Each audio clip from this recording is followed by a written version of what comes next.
Good afternoon, everybody, and welcome to CDE Virtual.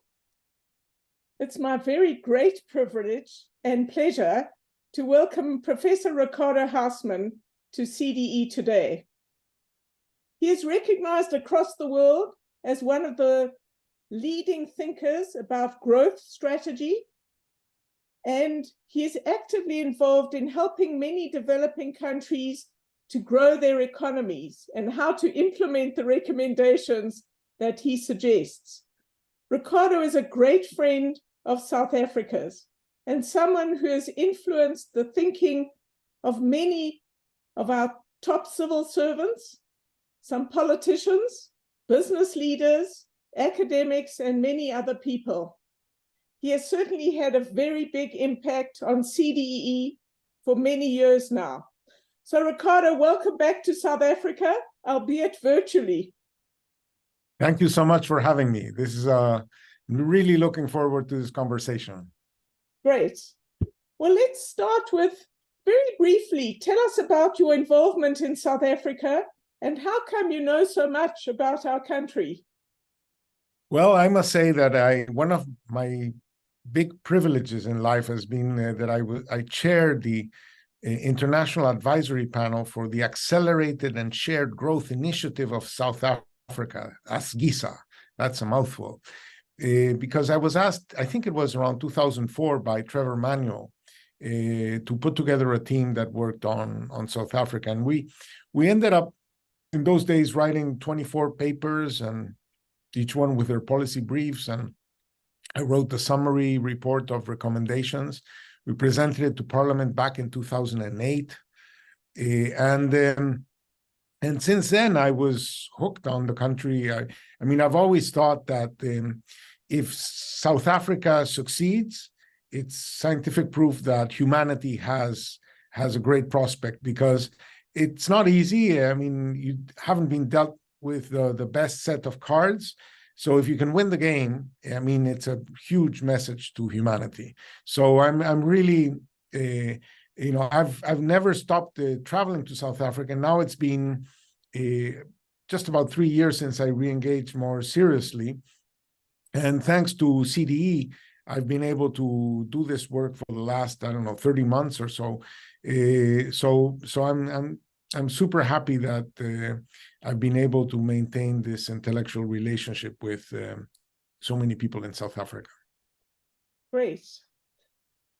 How, in your view, is South Africa doing in terms of growth and inclusion compared to other developing countries? Well, I think, it's fair to say that South Africa's performance has been a disappointment. Mainly a disappointment to South Africans. But in international comparisons, South Africa has underperformed, Sub-Saharan Africa on average. It has underperformed mining exporters, has underperformed upper middle income countries. So any benchmark you choose, the performance in South Africa has been lousy. It has shown the negative per capita income growth for over a decade now. And unemployment, as we all know, was the world's record and has increased. Inequality was the world's record and has increased. So in every benchmark you can take, I think South Africans have good reasons to feel disappointment. Why are we doing so badly? What is it, in your view? Well, I think that, when I got involved with ASGISA in the noughts, in, say, between 2004 and 2008, there was a sense of optimism, and there was a sense that things were improving. So something happened, say, over the last 15 years that has changed the dynamics. But even then, there were problems. So I think that some problems are more recent and other problems are more structural. So in the report we're putting out today, we essentially have two classes of of explanations. So the more recent thing, the more dynamic thing is what we call a collapse in state capacity. South Africa was a fairly complex economy, meaning that it's an economy that incorporates relatively a lot of knowledge on its production structures, so relatively sophisticated production. That sophisticated production, South Africa was ranked very close to China in our complexity indicators, is this measure of how much knowledge is being incorporated into the economy. More or less in line with China back, say, in 2000. And it now has diverged. It went from being 40-something in the rankings to being 70-something in the rankings. So it has deteriorated quite significantly. And in part, it's because that economy relied on a functioning state that was capable of performing some functions that the state had taken on, okay, from the provision of electricity. I'm going to go back to electricity. That's in everybody's mind because you are suffering through load shedding for 15 years now. But it goes to rail, cargo rail, passenger rail, ports, water, security. So it's a generalized deterioration in state capacity across the board. And the economy was predicated on these things working. The ecosystem presumed that they were going to be there. And suddenly the ecosystem is no longer providing them in the same quantity and the same quality. And that had a devastating effect on economic activity. So, for example, in spite of the fact that the government of South Africa is very committed to manufacturing, and DTIC has a big commitment to industrial policies to assure the growth of manufacturing. Manufacturing employment did incredibly poorly. Even by international standards, there has been a generalized deindustrialization of employment across the world. But the speed at which this has happened in South Africa since the global financial crisis of 2008 is orders of magnitude bigger than elsewhere. So when we tried to explain why that was, we found very strong evidence that it had to do with this collapse in electricity. Now, electricity was critical for South Africa because a lot of the country's comparative advantage was based on the availability of cheap, reliable electricity. So when we look at the export basket of South Africa, we find that it is one of the most intense in electricity across the world. So when the government malfunctions on electricity, it hits economic activity in a place where it had presumed it could rely on, and it had developed its comparative advantage around. Then we show that in manufacturing, the more electrically intense the manufacturing activity, the worse that industry did over the last 15 years in South Africa. So one thing is this collapsing state capacity. When we started with this hypothesis, we had data until 2019. And we found that by that time, at least half of this deceleration of growth in South Africa could be explained by deteriorating utilities. Since then, obviously, load shedding has gotten much worse. So kind of like in those days, it was like an interesting assumption. Now it's kind of like obvious, what are you thinking of? It's kind of like obvious that it's a major constraint, but it had been a constraint for a long time.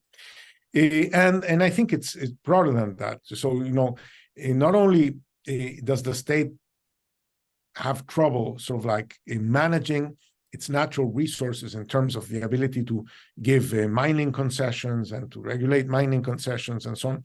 We had criticized the country in the noughts back then because it was the only mining country that went through the commodity supercycle without a mining boom, even though it had the mineral resources to do it. But sort of like the legal framework was not there, the regulatory framework was not there, and South African companies were investing in mining, just not in South Africa.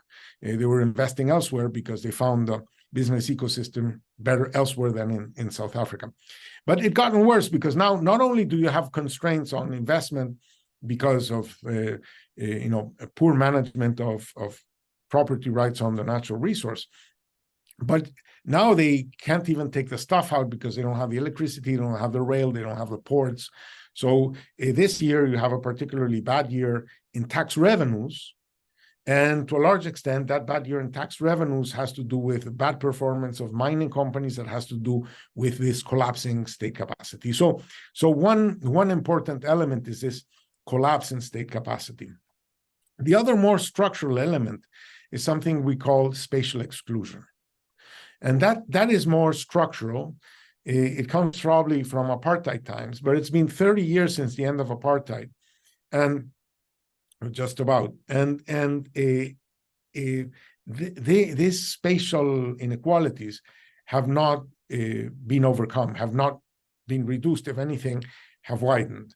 And we can talk more about what these things are, but those are essentially the two broad classes of explanations we have: collapsing state capacity and spatial exclusion. And we think those are important focuses of what should be the national discussion about the way forward.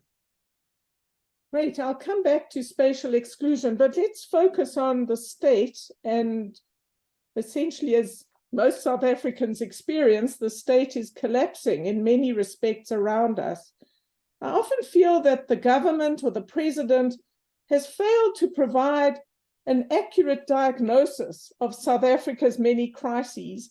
Now, you always stress the importance in any situation of doing a thorough diagnosis. So what are the causes of state collapse in South Africa today? I know you identify 4, so perhaps we could go through each one and why you think they're important. Well, I think, first of all, we did a deep dive on electricity, and we can go on to the details of what happened in electricity. And we did a deep dive on municipal governments that, as you know, the National Treasury has announced that so many of them are broke and so on. And we did a deep dive on those. But we could have done a deep dive on rail, on passenger rail, on ports, on other things, right? And so the question is, if it was just one thing, maybe it would be, one class of explanation. Something happened in ESCOM. But if it's such across the board, we need to think more systemically of what could be happening across the board.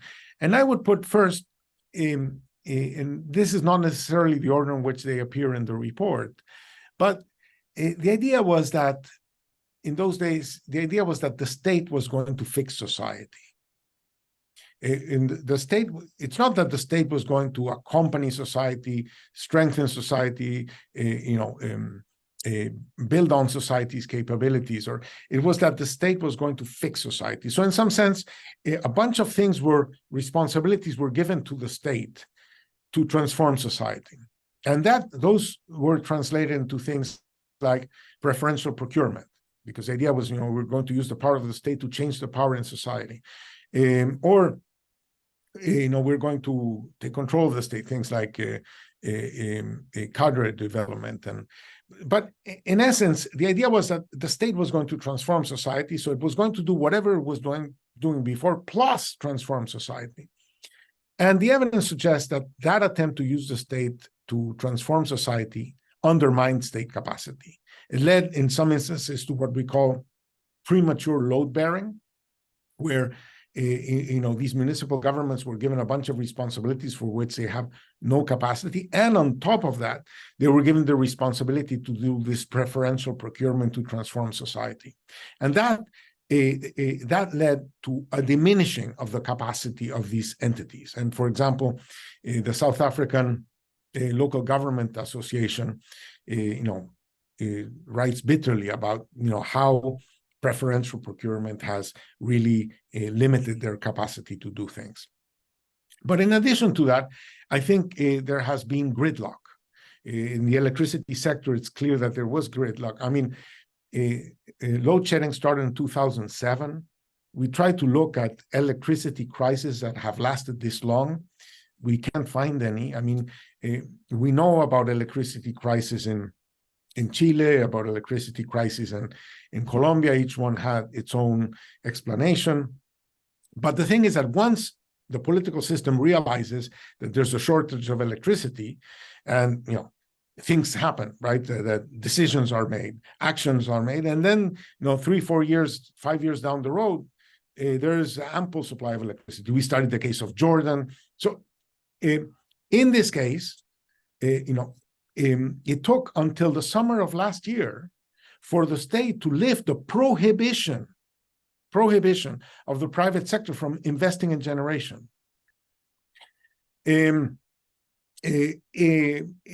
I don't know that they have been authorized yet, but the city of Cape Town has tried to procure electricity. And to the last I heard, maybe it has changed in the last couple of months, it hadn't happened. So it's there is a problem. Society has to make a decision.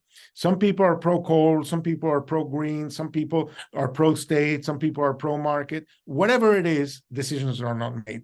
And so gridlock happens. Now, the reason why gridlock is overcome in other societies is that if you don't fix the stuff, you lose the next election. And so the fear of losing the next election forces, the coalition in power, say the ANC and its associates in this case, to reach agreement, because otherwise, they'll lose power. But I think that this idea that power was entrenched, that it's less contestable, gave a certain feeling that there was no urgency, the kind of urgencies that democracies usually generate around these issues. So I think the gridlock is the second cause. The third cause, I would say, is a certain ideology that wants to see the state play some leading role in society. And paraphrasing Deng Xiaoping, it's a situation, I see these ideologies as caring more about the color of a cat than whether the cat catches mice. So we want to see not just, say, electricity being supplied, we want to see electricity being supplied by a state monopoly. And we would feel uncomfortable if there were other forms of organizing electricity. So we want to see a certain role, leading role of the state, and the state being in control of some things. So I think that third element of ideology has prevented some pragmatic solutions to many problems. Society had the capacity, society had the engineering capacity, had the financial capacity, had the knowledge, etc., to fix the electricity problem, but ideology prevented the state from allowing that to happen. And the last one, and I guess the one that is most discussed about in South Africa, is corruption, or state capture, or political patronage. I think in an environment in which you're using the state to transform society, then you're changing procurement rules, etc. It's very easy for that process to be captured by, in fact, for that process to attract people into the political process that are not there for the public good, right? I love this term that South Africans have invented of tenderpreneurship. So it encouraged tenderpreneurship in ways that started to being just a case of abuse, etc., but ended up being entrenched in the political system and corrupting both the state and the party system. So those are our four explanations. Overburdening the state with the responsibility of transforming society, a gridlock, ideology, and state capture. Great, very clear. Let me move to the title of your report that's being released today is Growth through inclusion. Now, you once said that South Africa has spent too much time making the top of our society blacker rather than the bottom of our society better. And in the report today, you say that the goals of empowerment and inclusion of millions and millions of South Africans, even though we've got all these strategies and we talk a lot about this and instruments, but this is not working. Tell us what's not working, why isn't it working? Is there a better way to think about including all the unemployed people, all the people living in poverty in our country today? Well, let me say the way the discussion is framed in many societies is that we are unequal, ergo we need to redistribute income because we're very unequal. But we say, let's look at the sources of that inequality. And at the basis of that inequality is an enormous inequality in productivity. You have an enormous percentage of people who are outside of the labor force. And they're in some sense excluded from the labor force. So the productivity is minimal, right? And then you have other people that are working at extremely low levels of productivity. So there's a basic inequality in productivity, which we think have to do with the fact that people are not empowered to participate in society in a good way. So they need to be included into the sources of productivity, because productivity is not something that exists in the individual. It's something that exists in organizations, right? It's organizations that make humans productive, because there's a division of knowledge in an organization. So some people know about some things, other people know about other things, and the organization can operate with more knowledge than any of its individual members. So participating in those organizations allow all of its members to be more productive. That implies being able to bring people together. What you find in South Africa is an enormous inequality in employment rates, which on average are incredibly low, but incredibly unequal, incredibly unequal.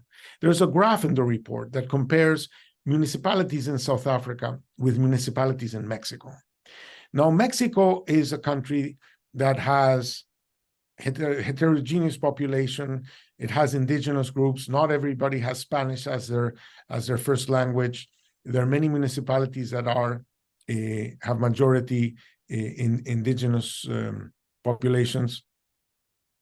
They are poorer, they are unequal, but not in employment ratios.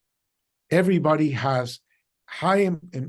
in Mexico has employment ratios very similar to the top decile of municipalities in South Africa. The other 90% of South Africa has employment ratios that are a fraction of Mexico's. And when you look more deeply, you'll find that 30% of South Africans live in the rural areas of former homelands, where employment ratios are less than half the national average. You have employment ratios of the order of 20% of the working age population. This is incredibly low. So these people de facto don't have a labor market to go to. So we think that if people were included, their productivity would go up. But you would have more South Africans working at higher productivities and GDP would go up. That's what we call growth through inclusion. It is because people are not included that output is not being generated. And because the people who are not included are the poorer, outcomes are very unequal. So we think that instead of focusing so much on redistribution to compensate, in some sense, people for their exclusion, we want to see investments to make sure that people get included. Because growth through inclusion is going to be a win for growth and a win for reducing inequality. Let me ask you a fundamental question that we certainly wrestle with, and I think South Africans do generally. You've told us the state is collapsing. We have a weak state. but we need this state in order to reform and to move forward as a society. So how do you think about the relationship between states and markets, and how do we move forward with such a weak state? How would you think about this? Well, I mean, we need a state. I don't think that the discussion should be, do we need state? Do we need market? We all agree. We have a dysfunctional state. We need to recover state capacity. To make the task of the state easier, things that the state can organize society around so that society solves those problems, well, it's, makes the task of recovering the state easier, right? So I think that exploring more complementarities between the state and market is going to be essential for the recovery of the state. So, as my father likes to say, why make things difficult if you can make them impossible, right? So, if you already have a weak state, it's best if the state can leverage the capabilities of society rather than substitute the capabilities of society. And there we see, for example, enormous potential in allowing more investment by others, whether it's the private sector, metros, and so on, other forms of organization in the provision of electricity, in the resolution of for example, we suggest that, maybe the government owns the rail lines, but the rolling stock can allow for private investment, and maybe we can recover capacity faster that way. And in many other areas where there's a lot of capacity in society, but that capacity is not permeating the state. So I think integrating more the state to the capabilities of society and finding more forms of complementarity is definitely a way forward. Let's turn away from South Africa for a moment and tell us about other developing countries. Is there hope for us? Have other places listened to reforms that you have suggested, for example, and started to make a real difference in their societies? So can you turn things around? What are the success stories in the developing world, not China, but other places where you've worked and you've been listened to and it's worked? Well, I mean, I just had breakfast this morning with the mayor of Tirana in Albania, who's visiting Harvard. And we've been working on Albania for the last 10 years. And, it's just amazing. It's just amazing. When we got there, we thought there was going to be one of four crises, either a fiscal crisis because the fiscal deficit was too large and the government had lost access to finance, a banking crisis because the government was funding itself through arrears and not paying creditors, not paying contractors, so contractors were not paying banks, and so the banks had non-performing loans, maybe a currency crisis, and there was an electricity crisis. So, the electricity crisis is long gone. Electricity has become a source of growth. It was a main source of investment for many years in this last 10 years. Tourism is booming in the country. Like it's the number one destination in terms of growth compared to 2019 in the world, and it's just a happening place. And I tell you, we fixed a bunch of little things, but the market reaction surprised everybody. This has been a better outcome than anybody could have hoped for. And it just shows that there is energy in society. We just need to harness it. We just need to fix enough things so that people can transform the place. And I'm very convinced that there's so much talent in South Africa that just give people a chance, empower them with what they need in order to be able to do things, and worry about the cat catching mice.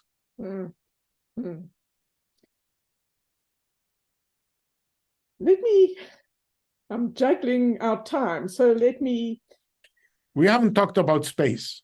No, I'm coming to... Let's talk about space. I can come back to some things. So let's talk about spatial inclusion. You've said that our cities are rather weird when you look at them compared to other countries. They're very unusual. Let's talk about that part of the spatial exclusion first. So, since 2004, we've been trying to make sense of the South African labor market. And, there are many issues about it. There's a history of conflictual relations. There's relatively high minimum wages. There's collective bargaining and unions and contract extension. And many things have been said about the labor market, maybe labor courts that are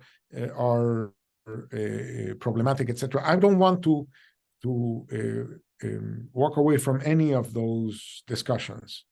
But what we paid attention to was just commute costs, commute distances, commute costs, opportunity cost of commuting. And what struck us is the shape of South African cities, where public housing is built very, very far from where the jobs are.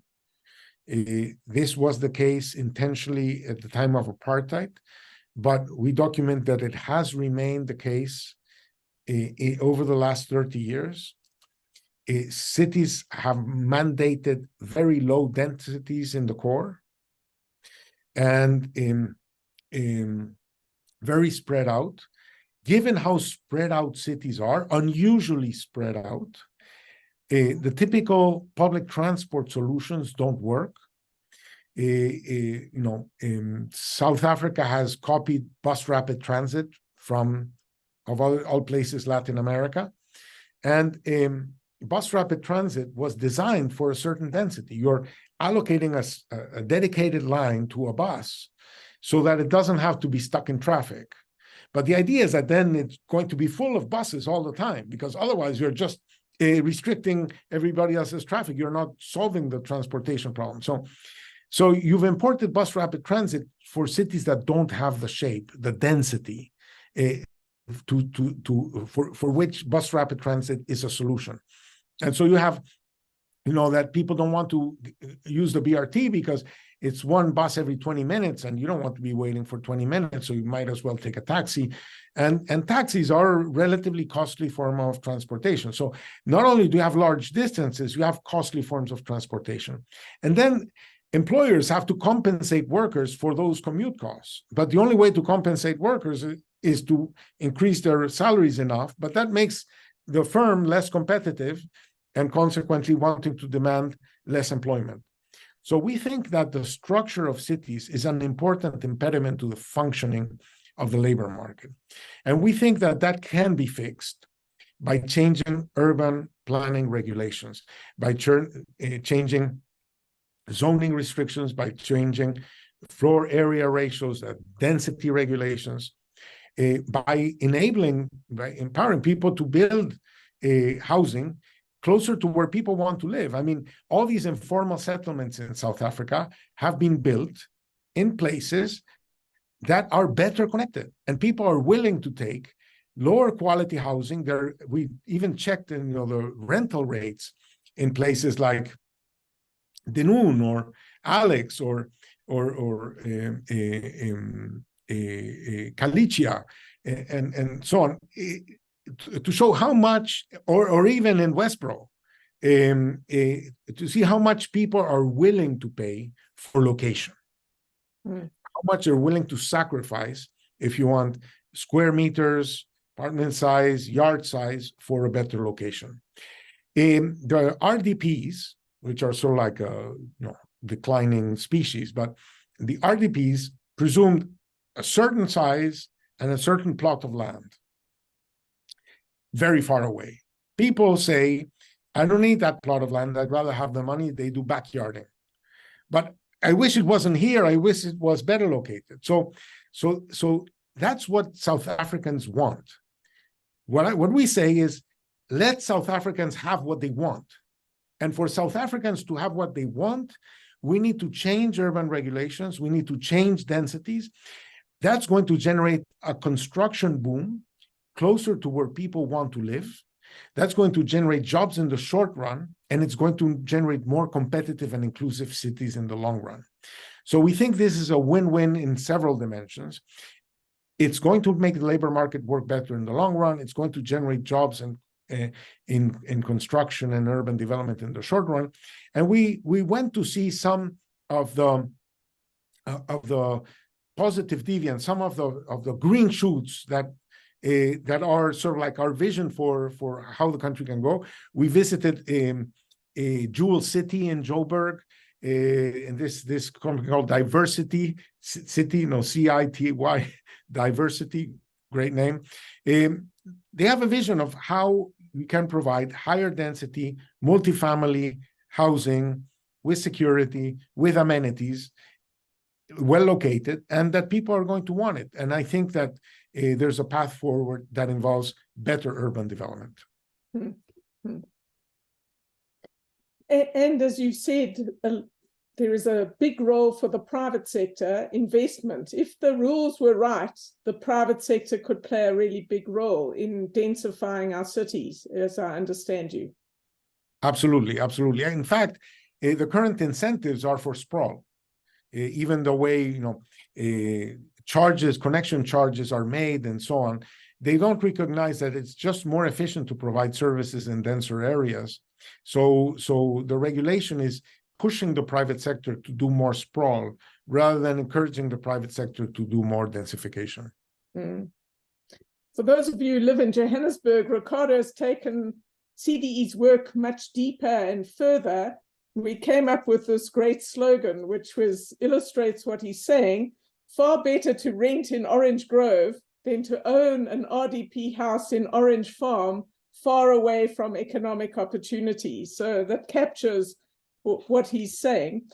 Ricardo, let's move to electricity and power generation now, another area where you took a deep dive. What do you think of South Africa's attempts to fix our electricity challenge 15 years on, and how are we doing?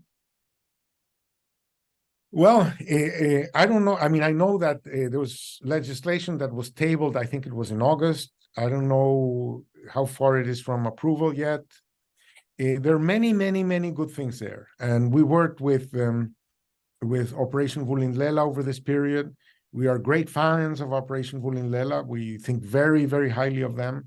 We think that they have the right mandate and the right spirit, and it's taken much longer than I expected. A little bit my concern about South Africa's electricity strategy is that we're still thinking about a lot about it in emergency terms. And what we really need is a clear vision forward, because investors are going to need a clear vision forward. The clearer the vision forward, the faster the investment today.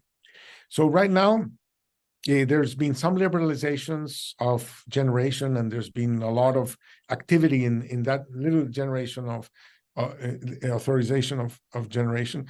The system very quickly is going to run against transmission constraints. The more solar you put in, the more storage you will need.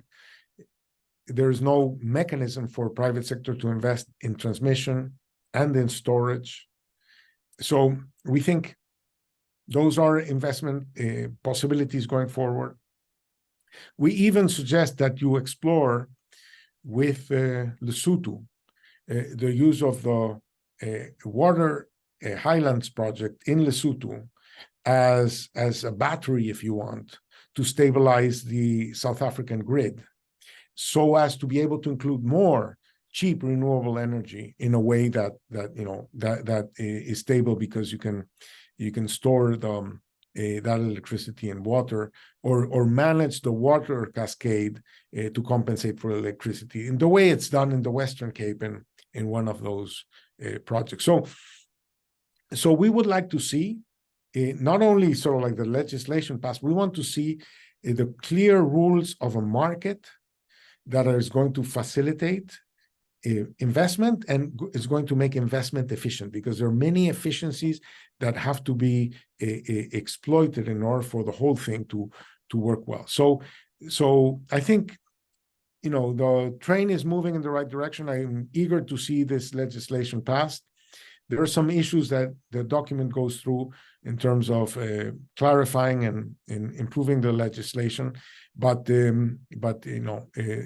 this is the beginning of a long trail to electric health. Let's turn to another challenge about which you know a great deal.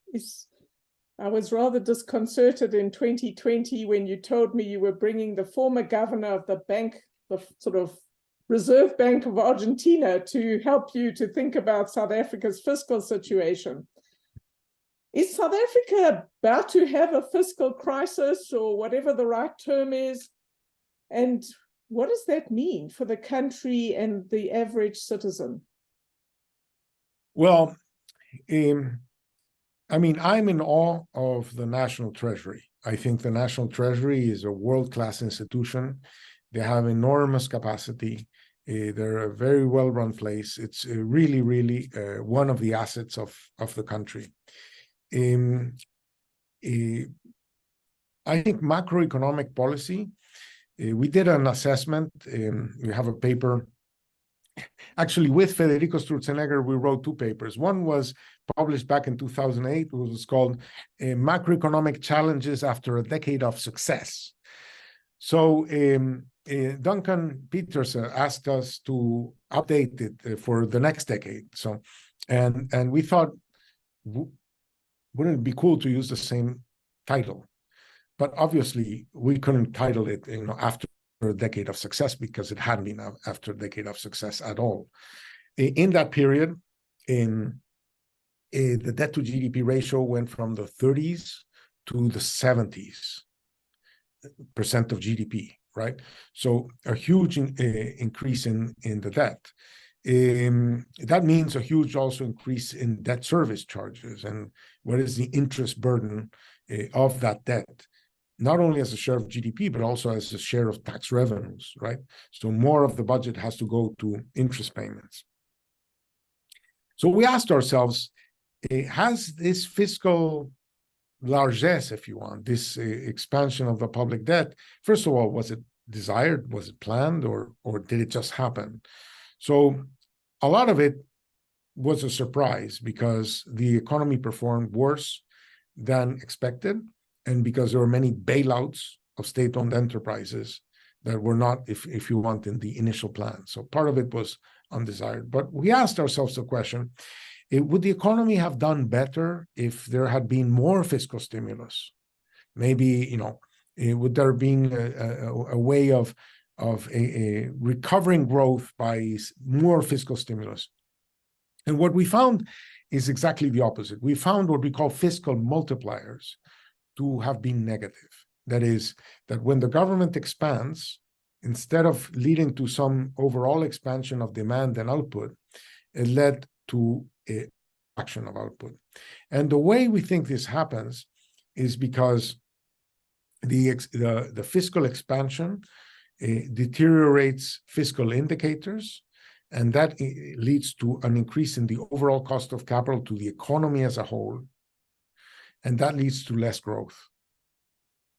And we document that from having happened in South Africa. It's kind of like obvious if you think about it, because the country has been downgraded to junk level over several steps. And the issue is that when the economy gets somewhat of a negative shock, say like it's happening right now, where this year's tax revenues are below expectation, the government has to go to capital markets to raise money, and capital markets, don't like it too much, and they charge you more. And this leads to situations where they charge you more to the point that they say, if you really want to borrow from me at these rates, you won't be able to pay me. And that's when markets shut down. And when markets shut down, all hell breaks loose. I've seen it too many times. It hasn't happened in South Africa. But I have it in the back of my mind. Federico Sturzenegger has it in the back of his mind. It happened under his watch that capital markets said no more. And so you don't want to be putting the economy in those situations. We think, for example, that indications of fiscal contraction, of fiscal consolidation, would be good for output. It would lower the cost of capital, it would crowd in investment, it would reduce the perception of risk, it would recover the economy. So we think that fiscal policy, the market thinks that fiscal policy is risky, that the country spreads have gone up, and I think that the markets, received well the medium-term budget policy statement that gave signals of consolidation, but I think that more consolidation will lead to better outcomes. So the government, I think rightly in some respects, is very proud of our welfare system. We've introduced grants to some 19 million people. An additional 7 or 8 million people get the special social relief of distress grants since COVID. But it's very, very expensive. You once said that South Africa generally compensates people for their exclusion rather than including them. Let's talk a bit about this. How would you deal? You have mentioned some of the ways in which you would deal with rising levels of poverty and terribly high levels of unemployment. But anything else you want to expand, and why you've made that comment about South Africa? Well, in general, we visited, thanks, by the way, to your advice, we visited Bushbook Ridge and places. We wanted to go to Bushbook Ridge because employment ratios were incredibly low there, and wanted to get an intuition for what was happening. Well, in places like that, employment ratios are super low. There is really no there to generate economic activity. And so if you just send people a check, they'll just have a check and they'll be better off, thank God, right? But it doesn't radically transform their set of opportunities. That's why we think that focusing on including them is going to have this win-win aspect to it. Mm. Now, part of this transformation policies were based, as you mentioned before, on making the top of society Black. So you're very much interested in who are the contractors of the state, but you don't really care about what's the performance of the state. And so, there was passenger rail in Cape Town. There's no passenger rail anymore. So that capacity was lost. What implications has that had for so many families? What is the cost and the foregone productivity of the electricity mess, and how much of the electricity mess was related to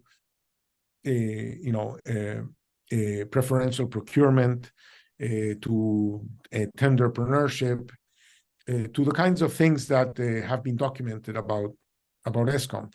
So those are attempts to include people at the top that deteriorate the capacity to perform and exclude millions and millions at the bottom. So we suggest that what we need to focus on, what would empower people at the bottom, and let's see how we can organize to provide it. Yeah. Whether it's in rail, whether it's in telecom. It's amazing that bandwidth is so low in South Africa that you have had so much trouble figuring out how to reallocate the spectrum because you want to protect these regional television stations. These are, again, you're hurting millions in order to protect a few. And I think that is a topic that you see over and over across different aspects of state functioning. Great. I want to cover two big areas before we have to close. So let me start with green growth. There's a big chapter in the report, a very positive set of recommendations I recommend to everybody in Ricardo's report released today. But the essence of what Ricardo is saying has revolutionized my thinking about decarbonization and the role of a country like South Africa. Ricardo, tell us the sort of basics of what you're thinking that's so different. So the way the world is discussing the decarbonization issue is that the world needs to emit less, so every country needs to emit less, every province needs to emit less, every company needs to emit less, so everybody's looking at what they can do to emit less. But I suggest that, you know, a different focus generates a different vision of the thing.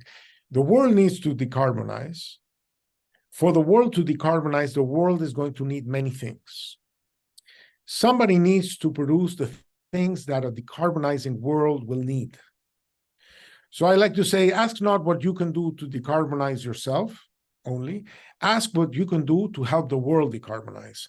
How can you find ways in which you are going to grow by supplying the needs of a decarbonizing world? And let me mention two broad chapters here.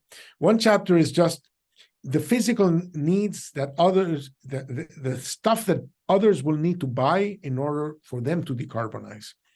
And obviously, it is, you know, they will need solar panels, they'll need windmills, they need electric vehicles, they'll need to electrify everything that can be electrified. They need fuel cells, they need batteries, they need a lot of things. So we went and mapped out what are all of those things and which ones are relatively close to South Africa's capabilities.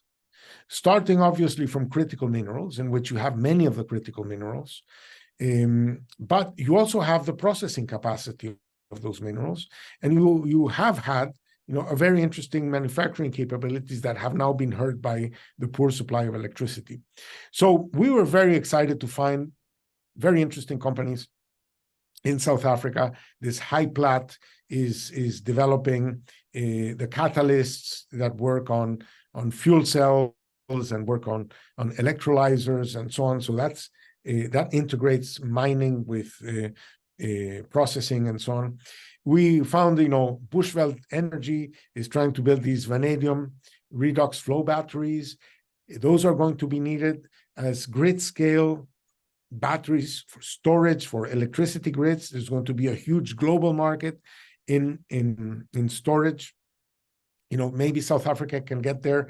You have an internal combustion engine, so-called ICE car industry. You know, you could shift it towards EVs. Obviously, you need to solve your electricity shortages, but you're kind of like playing defense there because you have a lot of jobs in ICE cars, and you want to move them to EVs. So there's a strategy moving there. That's one topic. But a second topic is that a decarbonizing world is not going to rely on oil. Oil was fantastic because it is so energy dense. It has packed so much energy per liter or per kilogram that it makes it super cheap to transport. And oil made the world energetically flat in the sense that if a barrel of oil costs $80 in Saudi Arabia, it will cost $82 in Japan.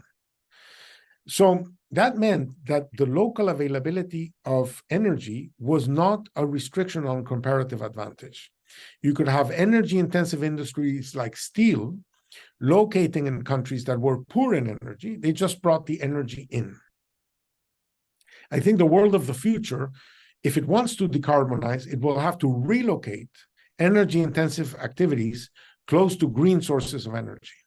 So we propose that South Africa develop its green energy potential, not just to green its grid. You'll do that at whatever you have agreed with a just energy transition and the nationally determined contributions and all that sort of like Paris Accord paraphernalia and the COP process and so on. But in addition, we suggest that you build green energy parks. That in those green energy parks, you're going to assure that the energy is green, it's competitive, and you're going to encourage companies that are currently supplying the world from other places to supply the world from South Africa with green energy. And that's going to accelerate global decarbonization by reducing production in places that are using gray energy to increase production in South Africa. And we think that there are very interesting possibilities there. It's already kind of happening. ArcelorMittal is thinking of producing green steel in South Africa. You have, by the way, you have Sasol, which is the global master in Fischer-Tropsch technology that they can monetize, they can deploy. I mean, that technology was used to transform coal into liquids, but it can be used to transform CO2 into hydrocarbons or other ways of making green stuff. So we map out all this space. We think that it's important because South Africa's old comparative advantage was based on cheap coal-fired electricity. It would be great if it could save a lot of that comparative advantage by developing green sources of energy that will leverage all that know-how that the society already had. So we are kind of like optimistic and excited about the possibilities there. Great. My last question is on another big topic. You've said a few times that skilled immigration into a developing country is like finding $100 bill or a $500 bill these days on the sidewalk. What do you mean? And give us one or two examples of countries, Panama and others that you've told me about that might illustrate this for our audience. I mean,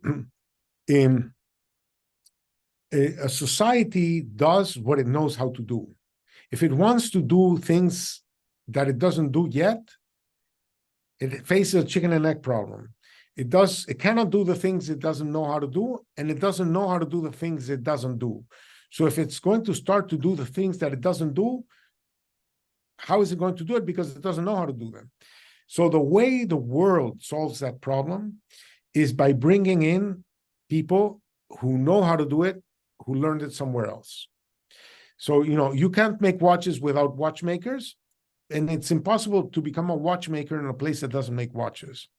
But if you bring a watchmaker, then the watchmaker starts making watches, and then everybody else can start becoming a watchmaker in the country. So it's very important for these processes of transformation that you have access to outside knowledge, especially not to the knowledge that we already have, but especially to the knowledge that you don't have. So we have mapped in many studies the importance of migration flows, the importance of connections to diaspora, the importance of FDI flows in generating the transformation that you need. By the way, there's even another way that I think is open to South Africa. What we are interested about FDI is not so much the movement of money, and FDI typically is measured in dollars. We don't care about dollars, we care about knowledge.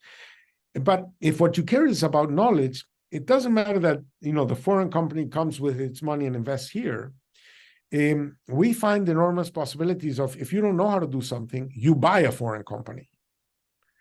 And now you have in your organization a company that does know how to do that, and you leverage the knowledge of that company to transform, say, your home setting. So we care about knowledge. Knowledge diffuses when people move. And there is a big global competition for talent. 54% of the STEM workers of Silicon Valley are foreigners. And the other 46% are not Californians, even though California is a state of 40 million people. Only 18% are Californians. If you want to have a Silicon Valley, it's not because you're going to grow the talent, it's because you're going to attract the talent. And that talent attraction is going to generate many opportunities for many people. I mean, one of the things that the British government did recently is to tell people that if they come from one of the top 100 universities in the world, they can get a work visa in Britain, even if they don't have a job. They don't fear that these people are going to be unemployed. They are sure that they're going to find jobs, and that those jobs are going to generate a multiplier effect on the rest of the economy.